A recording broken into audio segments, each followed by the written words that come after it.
Hello students, welcome back to our YouTube channel. Student, today we will discuss about the lecture number 7 of P block element class +2 chemistry. आज का हमारा topic रहने वाला है student, जो आपके छोटे मोटे से ट्रेंड बच गए थे। बेसिसिटी हो गया, एसिडिक नेचर हो गया, डाइपोल मोमेंट हो गया, ये 2-4 ट्रेंड थे। एनालस बिहेवियर हो गया, या रिएक्टिविटी टुवर्ड मेटल्स। तो ये कुछ ट्रेंड ऐसे हैं जो हम इस वीडियो में डिस्कस करने वाले हैं।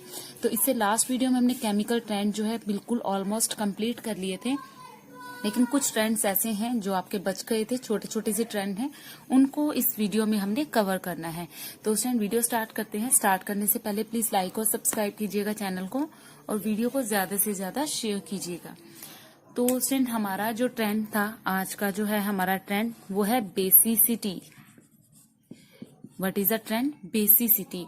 ठीक है, बेसिक नेचर के बारे में हमें पढ़ना है। तो स्टूडेंट, आपको पता है बेसिक नेचर क्या होता है, बेसिसिटी कौन देता है, कैसे देता है, तो ये आप सब अच्छे से जानते होंगे। हम किसकी बेसिसिटी पढ़ रहे हैं? नाइट्रोजन फैमिली की स्टूडेंट्स बेसिसिटी पढ़ रहे हैं। नाइट्रोजन फैमिली यानी कि 15th ग्रुप की हम बेसिसिटी के बारे में पढ़ रहे हैं। और we all know that they donate lone pair. ठीक है, लोन पेयर डोनर होते हैं स्टूडेंट नाइट्रोजन फैमिली में।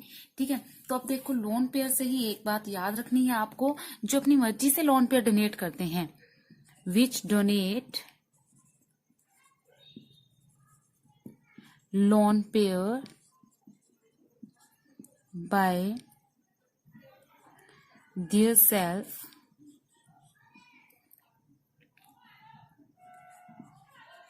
दे will most basic in nature. तो स्टूडेंट, जो अपनी मर्जी से लोन पेयर डोनेट कर देते हैं वही आपके ज्यादा बेसिक होंगे नेचर में। तो स्टूडेंट, आप सबको पता है छोटे साइज के कारण जो नाइट्रोजन है वो अपने लोन पेयर को बड़ी जल्दी से डोनेट कर देता है। ठीक है, तो ऑब्वियसली बात है कि जो लोन पेयर डोनर होगा वो NH3 सबसे पहले होगा। जब हाइड्रोजन की बात कर रहे हैं, उसमें बेसिसिटी की हम बात कर रहे हैं। और उसके बाद आपका कौन होगा? पहले नाइट्रोजन होगा, फिर कौन होगा? फास्फोरस होगा। ठीक है, same as it is arsenic होगा, फिर उसके बाद एंटीमनी होगा, और लास्ट में कौन होगा? आपका बिस्मथ। ठीक है, तो बेसिसिटी में स्टूडेंट, बेसिसिटी का जो ऑर्डर रहने वाला है आपका, तो बेसिसिटी का ऑर्डर जो रहता है नाइट्रोजन फैमिली का, वो कुछ इस तरह से रहता है। नाइट्रोजन का, और उसके बाद बेसिसिटी यानी कि हाइड्रोजन के साथ देखो NH3, उसके बाद PH3, उसके बाद ASH3, उसके बाद SBH3, and the at last and BiH3। ठीक है, this is the basic nature. तो स्टूडेंट, इसको नोट कर लीजिए। एक बात और बताती हूँ मैं आपको, जो बेसिक नेचर के बारे में है, बेसिक नेचर डिक्रीज होता है डाउन द ग्रुप। ठीक है, तो यहाँ पे आप नोट कर लीजिए इसको, बेसिक नेचर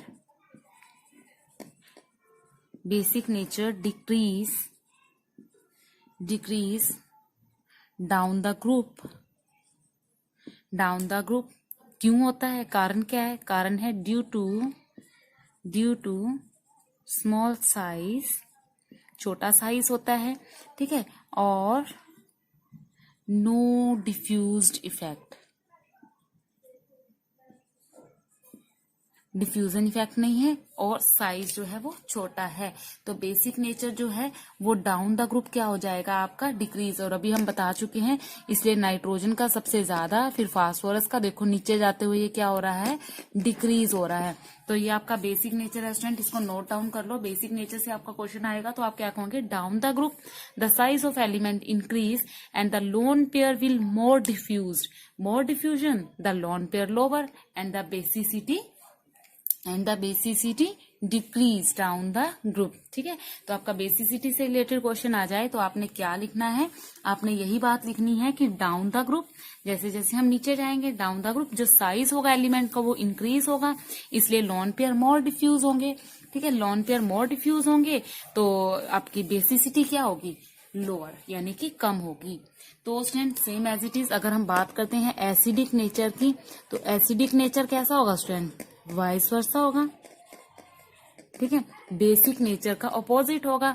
ठीक है, बेसिक नेचर नीचे जाते हुए क्या हो रहा था? बेसिक नेचर नीचे जाते हुए क्या हो रहा था? कम हो रहा था। लेकिन एसिडिक नेचर क्या होगा? अपोजिट होगा। और एसिडिक नेचर का जो आपका ट्रेंड रहेगा वो उससे अपोजिट रहेगा, तो वो कुछ इस तरह से रहेगा। SbH3 at last BiH3. This will be the trend of acidic nature which is the opposite of basicity. तो देखो यहाँ पर जिसकी थर्मल स्टेबिलिटी कम होगी उसी को हाइड्रोजन जल्दी से देता है, ठीक है। तो बेसिसिटी थर्मल स्टेबिलिटी जिसकी कम है वो हाइड्रोजन को जल्दी से दे देगा, ठीक है। ऑरियंस एसिडिटी इक्वेशन ये बोलती है। तो अगर हाइड्रोजन बॉन्डिंग की बात करते हैं तो हाइड्रोजन बॉन्डिंग में NH3 सबसे पहले दे देगा, ठीक है। और फिर PH3 साइज के कारण है ये। तो आपका जो H बॉन्डिंग का ऑर्डर होगा, H बॉन्डिंग का ऑर्डर होगा, हाइड्रोजन बॉन्डिंग का ऑर्डर होगा वो कुछ इस तरह से होगा,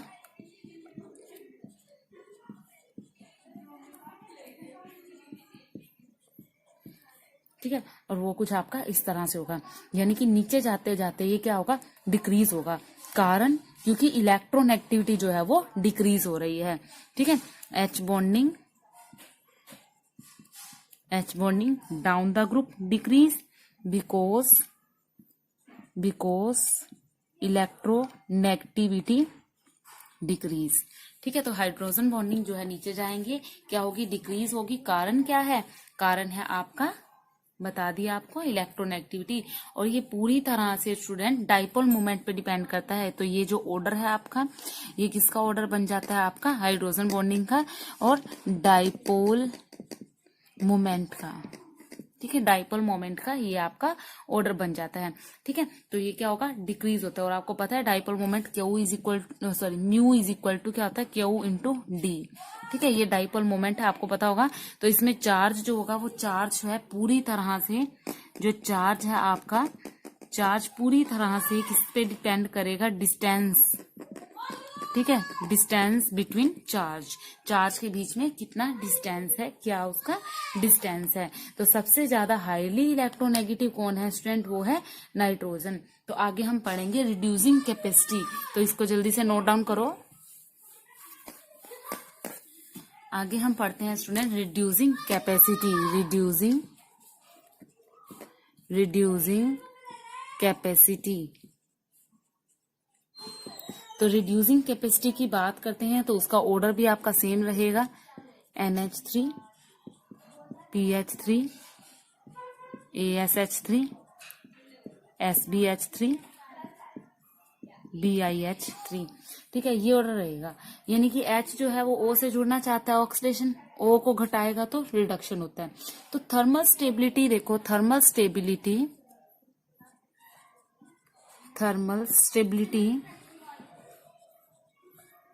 यहाँ पर जो आपकी थर्मल स्टेबिलिटी है वो क्या होगी, ग्रुप के साथ साथ नीचे जाएंगे। तो नीचे जाएंगे तो वो क्या होगी, डिक्रीज हो जाएगी, कम होएगी। कारण क्या है, क्योंकि बिग साइज है, यानी कि इसका कारण क्या है, साइज जो है वो इंक्रीज होगा। साइज इंक्रीज होगा, थर्मल स्टेबिलिटी क्या होती जाएगी, डिक्रीज। बताया था आपको, जितना छोटा होगा उतना ही थर्मल स्टेबल होगा, जितना बड़ा होगा उतना ही लेस स्टेबल जो है वो होगा, ठीक है। बिग साइज के कारण है। तो ये क्या करेगा, it will reduce the hydrogen easily, ठीक है। बिग साइज है, ड्यू टू बिग साइज होने के कारण, बिग साइज होने के कारण ये क्या करेगा, it can release hydrogen easily, ठीक है। इसलिए जो रिड्यूसिंग करैक्टर होगा वो क्या होगा, रिड्यूसिंग करैक्टर इंक्रीज, इसलिए रिड्यूसिंग करैक्टर इंक्रीज हो जाएगा डाउन द ग्रुप, ठीक है। So reducing character increase down the group, ठीक है। तो बड़े साइज होने के कारण हाइड्रोजन को जल्दी से रिलीज कर देगा, इस वजह से ये डाउन द ग्रुप जो रिड्यूसिंग कैपेसिटी आपकी रिड्यूसिंग करैक्टर है वो क्या हो जाएगा, आपका क्या हो जाएगा, इंक्रीज हो जाएगा। तो ये रिड्यूसिंग करैक्टर भी हमने स्टूडेंट पढ़ लिया। साथ ही साथ स्टूडेंट हमारा जो बचा हुआ था रिएक्टिविटी टूवर्ड मेटल के साथ कैसे रिएक्ट करता है वो भी आपको मैं एक बता देती हूँ, एक झलक फटाफट से। तो उसको भी नोट डाउन कर लेना स्टूडेंट, काफी इंपॉर्टेंट है मेटल के साथ रिएक्टिविटी, ठीक है। तो देखो मेटल के साथ रिएक्टिविटी जब नाइट्रोजन फैमिली की करवाते हैं, अगर ये कैल्शियम के साथ रिएक्टिविटी करता है Ca3N2 तो ये हमारा बनाता है कैल्शियम नाइट्राइड,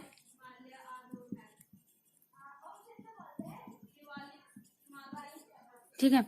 तो ये मेटल के साथ रिएक्टिविटी है, ठीक है, मेटल के साथ रिएक्टिविटी है किसकी, नाइट्रोजन फैमिली की। और अगर फास्फोरस बनाता है तो ये कैल्शियम फॉस्फाइड ये बनाता है, ठीक है। और आर्सेनिक जो है वो सोडियम के साथ करता है, तो वो बनाता है Na3AS2 that is sodium arsenide, sodium arsenide, ठीक है। जिंक के साथ जो बनाता है आपका एंटीमनी ZnSb2, Zn3 होता है सॉरी, Zn3Sb2, और ये बनाता है आपका जिंक स्टिबाइड, ठीक है। एंड द जो आपका मैग्नीशियम है वो नाइट्रोजन के साथ ही बनाता है, ठीक है। The last one is Mg3N2 that is magnesium बिस्मिथाइल। तो ये आपकी स्टूडेंट मेटल्स के साथ रिएक्टिविटी करके ये बनाता है आपका, इसको नोट डाउन कर लो। और उसके बाद हम पढ़ने वाले हैं एनालिसिस बिहेवियर। एनालिसिस का क्या मतलब है स्टूडेंट, एनालिसिस का बिहेवियर का मतलब ये है कि जो नाइट्रोजन है अपनी फैमिली के, अपने मेंबर्स के बीच में ये बिल्कुल अलग क्यों है, ठीक है, अलग क्यों है, उसका कारण क्या है, ठीक है। जो आपका नाइट्रोजन है, बाकी सारे जो एलिमेंट है वो तो एक जैसा बिहेव शो करते हैं, जबकि नाइट्रोजन थोड़ा अलग बिहेव शो करता है। तो उसका रीजन क्या है स्टूडेंट, उसको हम बोलते हैं एनालिसिस बिहेवियर, ठीक है। तो ये नोट डाउन कर लो। तो एनालिसिस बिहेवियर पढ़ते हैं, और ये हमारा आज का लास्ट टॉपिक रहने वाला है इस वीडियो का। अगली वीडियो में हम डाई नाइट्रोजन पढ़ेंगे। तो देखो स्टूडेंट, इसको नोट जरूर करना।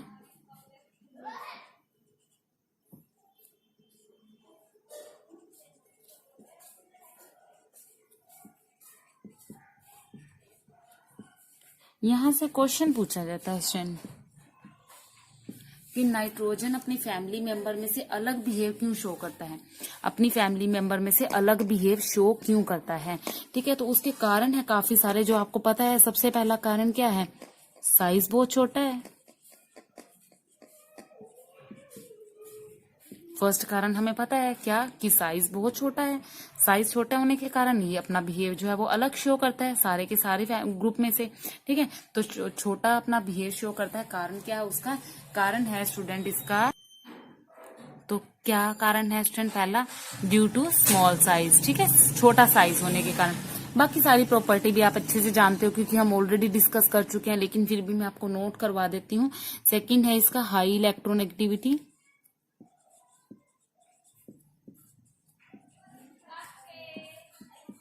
बाकी सारे तो कम इलेक्ट्रोनेगेटिविटी शो करते हैं, लेकिन नाइट्रोजन कैसी इलेक्ट्रोनेगेटिविटी शो करता है, हाई इलेक्ट्रोनेगेटिविटी शो करता है स्टूडेंट्स। और अगर हम अगली बात करें नाइट्रोजन की, तो ये आयनाइजेशन एंथैल्पी भी हाई देता है, ठीक है, हाई आयनाइजेशन एंथैल्पी, ठीक है, हाई आयनाइजेशन एंथैल्पी, ठीक है, high electron activity, high ionization enthalpy, ठीक है। और क्या क्या शो करता है student, absence of D orbital,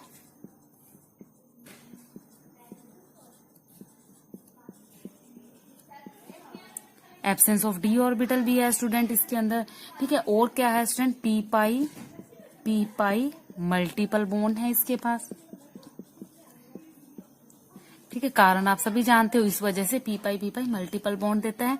self link भी बनाता है student, nitrogen triple bond nitrogen बनाता है ना, तो ये सेल्फ लिंकेज की प्रॉपर्टी भी देता है, ठीक है। इसको हम बोलते हैं कैटेनेशन, क्या बोलते हैं, कैटेनेशन।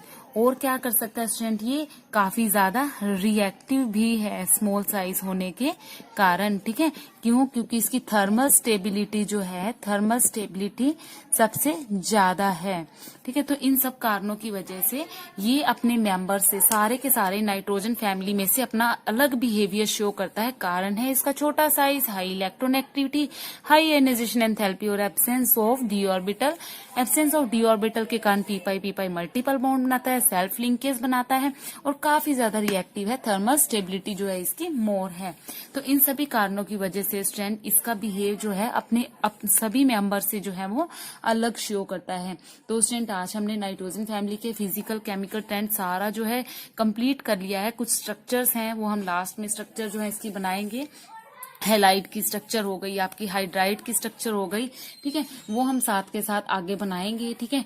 तो इसके बाद जो हमारा टॉपिक रहने वाला है वो रहने वाला है डाई नाइट्रोजन स्ट्रेंथ, ठीक है। और उसके बाद कुछ क्वेश्चंस करेंगे और क्वेश्चंस के अंदर ही हमने स्ट्रक्चर भी पढ़ लेनी है और उसके बाद हम अगला ग्रुप पढ़ेंगे। तो उस टाइम वीडियो पसंद आया तो प्लीज शेयर जरूर कीजिएगा और लाइक जरूर कीजिएगा। Thank you.